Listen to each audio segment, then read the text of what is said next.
I'm Chris Thompson, and today on The Business Behind the News, I'm talking about the government shutdown and how much it's costing Americans. And I'm not just talking about the 750,000 furloughed federal employees. I'm talking about the cost to all Americans. Let's get into it. The government shutdown is costing American taxpayers an estimated $400 million a day in the form of back pay for furloughed federal employees when the government reopens. That is, if they get back pay at all. There's been some headlines in the last few days that are throwing that assumption into doubt, so we'll see. It's a stressful time for federal employees, as well as for all Americans and the U.S. economy. There are approximately 750,000 federal employees who have been furloughed during the shutdown. This figure is based on estimates from the Congressional Budget Office, or CBO, which projects that under a 2019 law, these employees are mandated to receive back pay once a funding deal is reached. The government shutdown, which happens when Congress fails to pass funding bills before the fiscal year deadline, creates significant financial costs and economic disruptions for all Americans, and uncertainty for the U.S. financial markets. While the immediate visible effects are furloughed federal employees and closed agencies, the true expense is much broader. Economists generally agree that shutdowns do not save money, but rather create unnecessary spending and lost economic activity. Understanding the numbers shows why. The daily direct cost to taxpayers is primarily in the form of back pay to furloughed federal workers.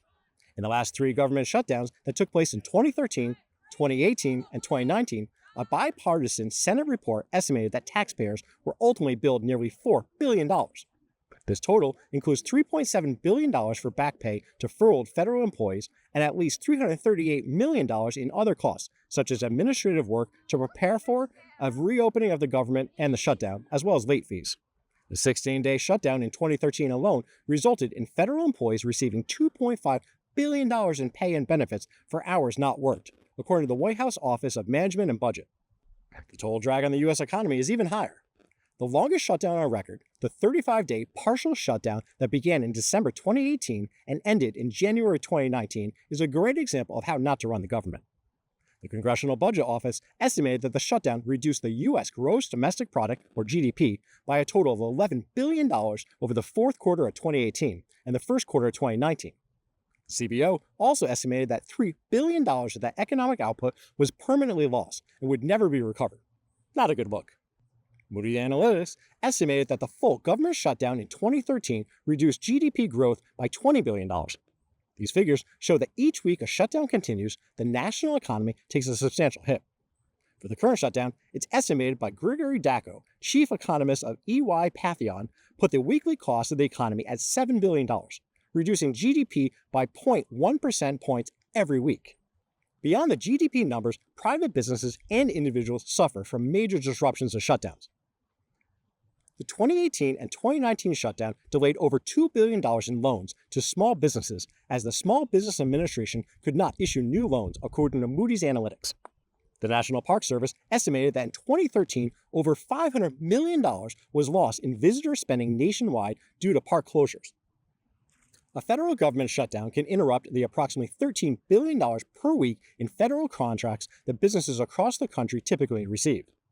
When key economist data releases are delayed, like the September jobs report that was missed on Friday, October 3, 2025, at 8:30 a.m. Eastern Time when it was supposed to come out, it also creates uncertainty for the Federal Reserve, investors, and business leaders around the world who are trying to make informed decisions.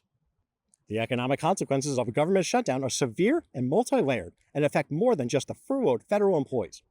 Lost productivity, foregone revenue, delayed services, and damages to overall GDP result in a significant economic loss for the entire country. Data from past government shutdowns shows that these political impasses have a real and permanent negative effect on the financial well-being of the United States. So here's to hoping that our elected officials can put politics behind them and reopen the government as soon as possible for the American people. Thanks for listening to my hot take about the economic cost of shutting down the federal government. If you haven't already, smash that like button and do me a solid and subscribe to my channel so you can be notified next time I drop a hot take. Thanks.